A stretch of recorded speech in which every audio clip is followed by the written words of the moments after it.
لو أنزلنا هذا القرآن على جبل لرأيته خاشعا أنزلنا هذا القرآن على جبل لرأيته خاشعا أنزلنا هذا القرآن على جبل لرأيته خاشعا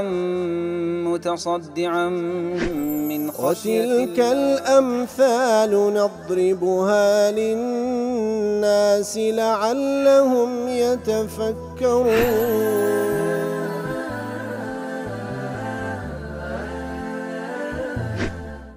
الحمد لله والصلاة والسلام على رسول الله وعلى آله وصحبه ومن والاه. السلام عليكم ورحمة الله. برزان خوش حارم لواني 1278 لواني كاين تفسير القرآن في رزبهم وخزمتان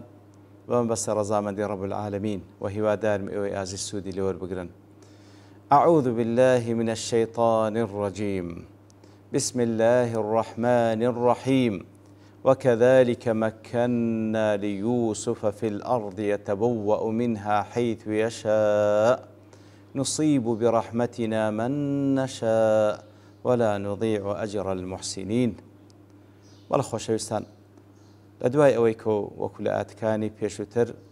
ڕەب العالەمین باسی کرد کە پادشاکە کە بە تەواوەتی بەڕائەتی یوسفی لۆ بەدیار کەوت عەلەیهی سڵاتو وسەلام و هەروەها لە لێکدانەوەی خەونەکەی و ڕێوشوندانان لە بۆ چۆنیەتی ڕوبەڕووبوونەوەی ئەو ئەحداسانەی کەوە تەوەقوع دەکرێ ڕوبەڕۆیان ببیتەوە، ئیتر یوسفی بان کردە لای خۆی و لە خۆی نزیک کردەوە و ئیمکانیەتی پێبەخشی و سەلاحیەتی پێبەخشی و مخەوەلی کرد کە چی داواکاریەک دەکاتن لە بۆی جێبەجێ بکەن. ئینجا یوسف عەلەیهی سڵاتو وسەلام داوای ئەوەی کرد کەوە خەزێنەکانی مەسری تەسلیم بکەن تاوەکو بە تایبەتی لەو ساڵانەی داهاتووی کەوە حەسەب خەونەکەی پادشا چی ڕوبەڕوویان دەبیتەوە بەو شێوەیە تەسەڕف بکاتن تاوەکو لە خلالی ئەو مەسئولیەت و ئەو کارەی پێڕاست پێدرا بیکاتە وەسیلەیەک هەم لە بۆ نەشری داوای خوای گەورە هەم لە بۆ پارێزگاریکردن لەسەر ماڵ و سامانی ئەو وڵاتە و ماڵ و سامانی ئەو میلەتە. ئیتر خوای گەورە دەفەرمێ وەکەذەلیکە مەکەننا لیوسف فی الأرض یتبوأ منها حیث یشاء أي ومثل ما أنعمنا على يوسف بإنجائه من السجن. ئیتر هەر وەکو خوای گەورە دەفەرمێ هەر وەکو ناز و نیعمەتمان لەگەڵ یوسف کرد عەلەیهی سڵاتو وسەلام بۆی کەوە لە سەجن دەرمان هێنا تەواو بۆی کەوە خوای گەورە ئەو خەونەی مەلیکی کردە وەسیلەیەک لە بۆ دەرهاتنی یوسف لە سەجن لە بۆ بەدەرخستنی تواناکانی هەر بەو شێوەی کەوە نیعمەتمان لەگەڵ یوسف کرد بۆی کەوە دەرمان هێنا لە سەجن وتەقریبه إلى قلب الملك و بەو شێوەی کەوە وامان کرد کە نزیک بیتەوە لە دڵی پادشایەکە أقدرناه في أرض مصر. بەو شێوەیە دەسەڵاتیمان پێبەخشی لە وڵاتی مصر يتخذ منها منزلا حيث يشاء لە هەر جێگایەک بێوێتن لەوێن دەرێ لە خۆی دادەمەزرێ بەو شێوەیە ئیمکانەتمان پێبەخشی. ئەبی سعود دەڵێ وكذلك مكنا كاتك دفرمي في التعبير عن الجعل المذكور بالتمكين في الأرض مع الإسناد إلى ضمير الله عز سلطانه كاتك خواهي قورا دفن وكذلك مكنا وتأو التمكين إمكانية أو دا صلاتك بي بخشر لأن إيمو بي بخشرابو كاتك وخواهي قورا تنسيبي سر خوي دكا إيما بي من بخشي دفرمي تشريف له عليه السلام براستي أو رز لينانك ليوسف عليه الصلاة والسلام ومبالغة في كمال ولايته وهروها كاتك خوي قورا إيما بي من بخشي كاتب براستي بفعلي دا صلاتي بي بخشرات كخواهي قورا بالريال سردابو وإشارة إلى حصول ذلك من أول الأمر لا أنه حصل بعد السؤال وهو إشارة لويكوا نقل دوايوكوا يوسف دلي اجعلني على خزائن الأرض بەڵکو لە پێش وەختە خوای گەورە بڕیاری دا بکەوە دەسەڵاتی پێ ببەخشرێ لە وڵاتی مصر. ابن عاشور دەڵێ يتبوأ منها حيث يشاء کاتێک کە خوای گەورە دەفەرمێ ئەو دەسەڵاتەمان پێبەخشی لەلایەن خۆمانەوە کەوا لە هەر جێگایەکی بێوێتن ئەوە لەوێن دەرێ تێدا نیشتەجێ دەبی دەڵێ ئەوە کینایەتون عن تصرفه في جميع مملكة مصر. خواهی گەورە سبحان الله دەسەڵاتێکی سبحانه وتعالى دەسەڵاتێکی وای پێبەخشی کە لە هەموو مملكة مصر دەتوانێت تصرف بکە. فهو عند حلوله بمكان من المملكة لو شاء أن يجعل أن يحل بغيره لفعل. كواتا لهر شوينيك بي لنا أو مملكته بيو بستهر جيجاشك أو دەسەڵاتی پێبەخشرا كوا لەسەر تەواوی مملكة مصر دەسەڵاتی أو لهر جيجاك بچی تصرف بكو فەرمانەکانی جێبەجێ بکرێ. ئیتر دیارە بە چەند قراءەت خوێندرایەوە وەکو ئیبن عاشور دەڵێ جمهوری قڕا بەو شێوەی دەخینەوە حيث يشاء ابن كثير بقراءة حيث نشاء بنون عظمة أي حيث يشاء الله كواتا بو قراءة هاتية. وكذلك مكن ليوسف في الأرض بو شوية إمكانات من ببخشي لبو يوسف لسر زوي ومملكة مصر يتبوأ منها حيث يشاء أو لهرد شيء اندر بيويتن لوي دادا مزريو فرمان كاين زي بزي ذكره حيث نشاء واتا بو شوية كأيم بمعنى وكخواي يقول واتا حيث يشاء الله أي حيث نأمره أو نلهمه لهرد شيء اندر بمعنى فرماني بيذا كين لوين دربي يعني إلهامي بيذا بخشن كوالوين دربي. وأنزا ابن عاشور دلي والمعنى متحد كواتا هورد معناش بهورد قراءة يقدر إنه لأنه لا يشاء إلا ما شاءه الله سبحان الله. كواتا حيث يشاء أو يبخوي دي حيث نشاء أو إيما دماني الله تعالى دفرمي هورد معناه كش توكل يكترينا لبر يوسف هيش تشينا مگر أو الله ديوي سبحانه وتعالى. لا مجموع فتاواها تيدلي فيها من العبرة براس عبرة لورد جيره أن المظلوم المحسود إذا صبر واتقى الله كانت له العاقبة. راسي كسك واستملك راوبي حسودي بيبردرابي أجر صبر بقري تقوى الله تعالى بك كانت له العاقبة. عاقبة ساكن له أوى. ابن القيم دله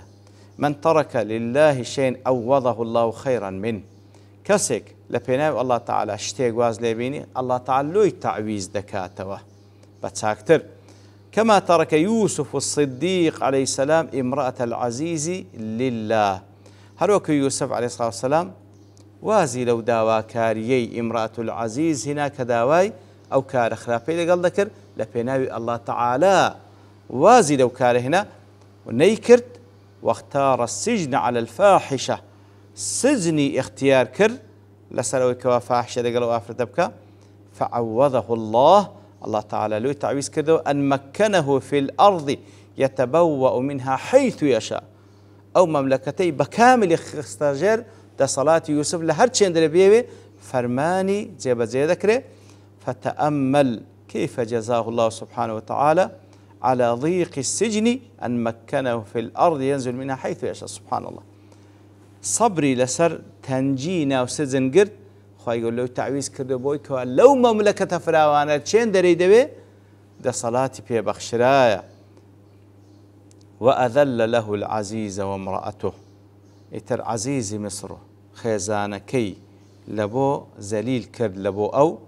وأقرت المرأة والنسوة ببراءته امرأة العزيز وآفرتكاني تريش همو يعني اعترافي أنبا باتشي يوسف كر. وهذه سنته تعالى في عبادي قديما وحديثا إلى يوم القيامة. ترى سنتي خواي قولي للتعامل قلبا دكاني لقديم لأستودها توش حتى رجع قيامته كسيق لبيناه الله تعالى اشتغواز من الله تعالى لوي تعويز دكاته بتساكتر. الله تعالى لوي تعويز دكاته بتساكتر. نصيب برحمتنا من نشاء أي نصيب برحمتنا في الدنيا والآخرة من نشاء من عبادنا. كواتب رحمتي خومان دبخشين بكسيق لدنيا ولقيامت أو إيما بماني ولبندكاني خومان كما رحمنا يوسف عليه الصلاة والسلام. هل وكو رحمتي الله تعالى زور واضح دياربو بيوسف عليه الصلاة والسلام. رازي دلي يدل على أن الأمور معلقة بالمشيئة الإلهية والقدرة المحضة. نصيب برحمتنا من نشاء كواتا أو بشاءات بالغير سروي هم كارباركان فيوست بمشيئة الله تعالى وهو بقدرته صلاة الله تعالى. لمزموع فتاوى هاتيا أو أتبلغي على أن الإصابة تطلق على الخير أيضا كواتە لفظ إصابة نصيبه كلا مصيبه هاتية لسر خيري جێبەجێ دەبی وەکو لەسەر ناخۆشیش کەواتە دەڵێ دەکرێ بڵێن أصابه بخير وأصابه بالشر دەکرێ بڵێن فلانە کەس خوای گەورە توش بابنین خەیرەکی وەکو ئیسابە و مصیبە بەسەری هینا یان شەڕەکی بەسەری هینا هەروەکو لە سوڕەتی ئەلەنبیاش دەفەرمێ وەنەبلوکم بالشەر والخەیری فتنە هەردووشی ابتلایە لە هەردوو حاڵەت ئینسان بەڕاستی تاقی دەکرێتەوە ولا نضيع أجر المحسنين ولا نضيع أجر المحسنين أي ولا نبطل جزاء الذين أحسنوا أعمالهم بالطاعة كواتا پاداشتی ئەو کەسانی کەوا چاکەیان کردیە ئێمە زایع ناکەین ئەوانەی چاکەیان کردیە بۆی کەوا تاعەتیان کردیە وازیان لە مەعسیەتینە لێ پاداشتیان زایع ناکەین بەڵکو لە دنیا و لە ئاخرەت پاداشیان دێنەوە هەروەکو پاداشتی یوسفمان داوە عەلەیهی سڵات وسەلام ابن كثير دڵێ ولا نضيع أجر المحسنين أي وما أضعنا صبر يوسف على أذى إخوته كواتە سەبرگرتنی یوسف لەسەر ئێش و ئازار و ئازاردانی براکانی لە بۆی زایعمان نەکرد وهروها وصبره على الحبس بسبب امرأة العزيز وهروها سەبرگرتنی بۆی کەوا سەزن کرا بسبب امرأة العزيز أو صبرشي بزایع ناکەین فلهذا أعقبه الله عز وجل السلامة والنصر والتأييد لدواء أوهم سەبرگرتنەی خی گەورە سبحانه وتعالى ئەوجا سەلامەتی و سەرکەوتن و تەئیدمان پێبەخشی قەساب دەڵێ إشارة إلى أن الطاعة تثمر الرزق في الدنيا أو ئاتە لەسەرەوەیکەوە طاعەتی خی گەورە سبحانه وتعالى چی لە پاش دێ رزقێک لە دنیا خی گەورە پێت دەبەخشی ويعطى المؤمن الأجر عليها في الدنيا وهروها أو طاعته خی گەورە سبحانه وتعالى ئەجری داتەوە لە دنیایش ولا ينقص ذلك من ثوابه عند الله شيئا إنزا لدواء وشكوا لدنيا دا خواي قور پاداشت داتوا هيز لپاداشت قيامتشي ولبهشت كم ناكاتوا بلام كما يعطى الكافر بالشيء يسكن له في الدنيا بلام كافر أجر تساكش بك لدنيا تنهى الله تعالى پاداشت داتوا ولا يكون له في الآخرة نصيب بلام كسي كافر هيز بشيشينية لآخرات إنزا خواهي دفن ولا أجر الآخرة خير للذين آمنوا وكانوا يتقون أي ولا ثواب الله في الآخرة خير من ثواب الدنيا للمؤمنين المتقين أولا دنيا خواهي روها ببخشي بلان بقشتيش پاداشتی آخرت لا خواهي سبحانه وتعالى باشتريش لپاداشت دنيا لبو كساني إيمان داري متقي الذين يؤمنون بما وجب عليهم الإيمان به أو إيمان داراني كوا إيمانيا بهمو اشتانينا كوا بيوست إيماني فيبينن ويمتثلون ما أمر الله تعالى به وهروها أو فرماناني الله تعالى جيب زيدكا ويجتنبون ما نهى عنه خود باريزن لوي كوا خواي قورنه ليك الدينه ديار مناسبة آتاء لقالوا بيشتركوا بقاعدة له لما كان عز الدنيا لا يعد في الحقيقة إلا إذا كان موصولا بنعيم الآخرة كاتك عز قوري دنيا براستي أجر بيتو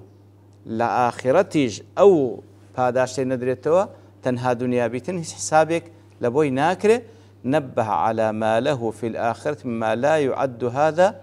في جنبه شيئا كواتل الدنيا جاها پاداش داوا لآخرتيج پاداش دات پاداشتك كوا أوي دنيا لمقابل دا هيت نية وكو أبي حيان دله في إشارة إلى أن حال يوسف عليه السلام في الآخرة خير من حالته العظيمة في الدنيا أو تجبل غير سلوي كوا حال يوسف عليه الصلاة والسلام لآخرة باشتر دبي لو حالتش كوا لدنيا أخوة يقول باداشي داوة وهو ضل فيه أن المؤمن يثاب على حسناته في الدنيا والآخرة وهو بلغير سلوي كوا أو آتا إيمان دار پاداش دەدرێتەوە لەسەر چاکەکانی هەم لە دنیا و